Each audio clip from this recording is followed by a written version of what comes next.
കോഴിക്കോട് ഒരാൾക്ക് കൂടി അമീബിക് മസ്തിഷ്ക ജ്വരം. രാമനാട്ടുകര സ്വദേശിയായ 30 വയസ്സുകാരിക്കാണ് രോഗം സ്ഥിരീകരിച്ചത്. കോഴിക്കോട്ടെ സ്വകാര്യ ആശുപത്രിയിൽ ചികിത്സയിലാണ്.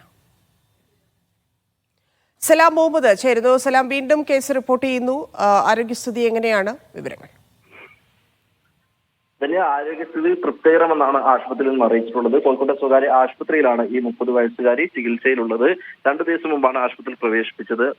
പനിയും അതുപോലെ കനത്ത തലവേദനയുമാണ് ഇവർക്ക് ആദ്യം അനുഭവപ്പെട്ടത്. അതേ തുടർന്നാണ് ആശുപത്രിയിൽ പ്രവേശിപ്പിച്ചത്. പിന്നീടാണ് അമീബിക് മസ്തിഷ്ക ജ്വരമാണെന്നുള്ള സ്ഥിരീകരണം ഉണ്ടായിരിക്കുന്നത്. ഇവർ ഓഗസ്റ്റ് മാസത്തിൽ ഈ വയനാട്ടിലേക്ക് പോവുകയും അവിടെ റിസോർട്ടിൽ സ്വിമ്മിംഗ് പൂളിൽ കുളിക്കുകയും ചെയ്തു എന്നുള്ളതാണ് ആശുപത്രിയിൽ അറിയിച്ചിട്ടുള്ളത്. ഒരുപക്ഷെ അവിടെ നിന്നാകാം എന്നുള്ളൊരു നിഗമനത്തിലാണ് ഇപ്പോൾ ആശുപത്രി അധികൃതരുള്ളത്. ഇത് സംബന്ധിച്ചുള്ള ഒരു സ്ഥിരീകരണം ഇനിയും ആവശ്യമുണ്ടെങ്കിൽ പോലും വയനാട്ടിൽ നിന്നുള്ള സ്വിമ്മിംഗ് പൂളിൽ നിന്നായിരിക്കാം ഇത് ഈ രോഗം പിടിപെട്ടതെന്നുള്ള ഒരു പ്രാഥമിക നിഗമനത്തിലാണ് ഇപ്പോൾ ഉള്ളത്. ഏതായാലും ആരോഗ്യസ്ഥിതി തൃപ്തികരമെന്ന് തന്നെയാണ് ആശുപത്രിയിൽ നിന്ന് അറിയിച്ചിട്ടുള്ളത്. 30 വയസ്സുകാരിയായ രാമനാട്ടുകര സ്വദേശിയാണ് ഈ കോഴിക്കോട്ടെ സ്വകാര്യ ആശുപത്രിയിൽ അമീബിക് മസ്തിഷ്ക ജ്വരം ബാധിച്ച് ഇപ്പോൾ ചികിത്സയിലുള്ളത് തന്നെയാണ്.